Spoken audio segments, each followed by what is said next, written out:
I neglected myself for a number of years, and I guess that all caught up with me more recently. I remember taking ecstasy. I was maybe 11 or 12 years old, and they gave me like so much that I like just dropped to the floor and just started like shaking and seizing out. I found drugs, and I was like, it was like game over. I was like, this is what I want. Yeah, I've lost like five teeth, 6, in the past 2 years. Yeah, they kind of just rotted out. I spent a good amount of money just getting a lot of work done, and I guess the work wasn't sufficient, so I just had to get them yanked at the end of the day. So yeah, I guess implants seemed like the best bet. So I was like, whatever, I'll work towards it.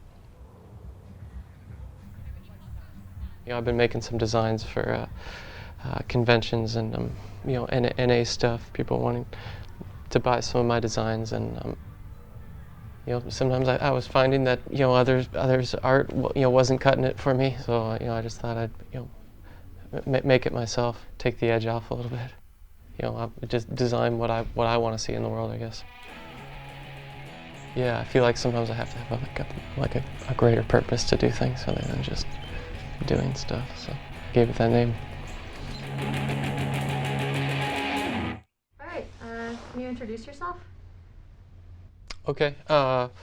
My name is Conor Marr. I am 31 years old. I live in Winooski, Vermont. I'm the general manager for a restaurant called Pingala Cafe. I've been clean for 7 years now. That's irrelevant. I love my body, but it hates me. I love my body, but it lets me down. And when I party. Yeah, I was kind of a crazy kid. I had a lot of energy. When I was really young, I had asthma, so I had a number of like stimulants or steroids that I was on. I just felt like my whole body was just tingling all the time, just like geeking out on this stuff, and yeah, I don't know. I guess just generally, I just had a discomfort. I was uncomfortable, and I'd do fucking anything I could think of just to relieve that discomfort. I just did crazy shit all the time. And like my ability to relate with other people, like they just seemed like just obstacles in my path, like that I needed to like thwart if necessary. And I did like anything possible to keep myself safe. And in reflection now, I just realized I just wasn't a nice guy. Just wasn't a good dude all around. But yeah, I started hopping freight trains when I was 18. I've been to 43 states. Yeah, I got high in pretty much every major city in the country. So I got clean when I was 23. NA programs been huge for me. Working with other addicts and stuff like that. My job might seem like a mundane, silly job, but I just get to do what I find just fascinating, exciting stuff to try to, make things right with this community. Learn how to work with other people, how to interact with others, and how to be decent and civil. Things that were just excruciatingly hard for so long. Yeah, I definitely don't want to die anymore. It was just like, that was just like number one for years. I guess that was like a fear of mine for a while, that like in recovery, like I'd walk into a place and they'd just be like, no, you're pushing your luck, buddy. And then when I got clean and started like feeling like a little bit more comfortable, it was just like the things that came out of my mouth just weren't very nice. People didn't want to be around me when I was clean and in recovery, and I can't just tell your average person, but like you don't understand. It doesn't fly with people. People aren't okay with that. It's not an excuse to treat anybody like shit, no matter what what you've been through.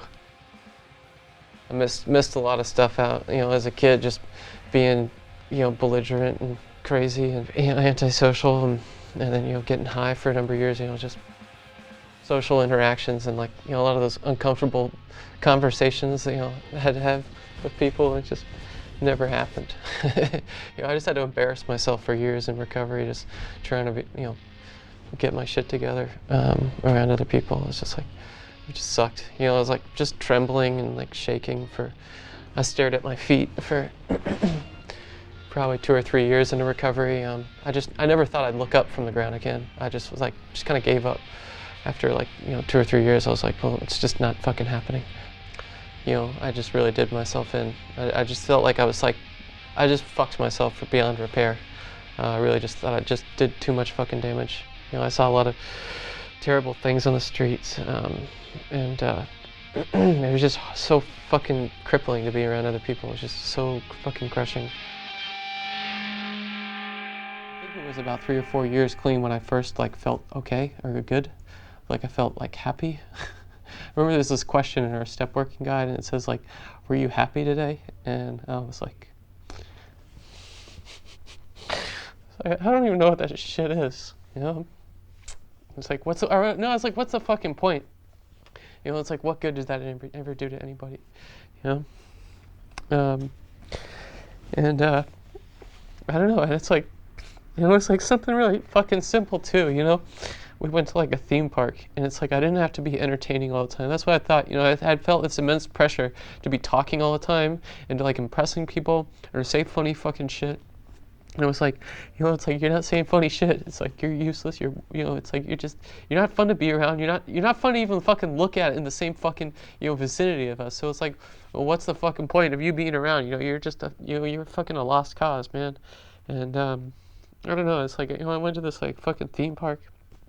And I just like was just standing with other people, you know, in recovery, and I just felt okay, you know. It's like just something clicked, you know. I don't know, some shit cleared up in my head enough for me to feel okay around other people, and that's like kind of amazing too. Like, you know, anytime like somebody asks me like, you know, do this thing or come to this event, it's like, you know, I'll just do it anyways.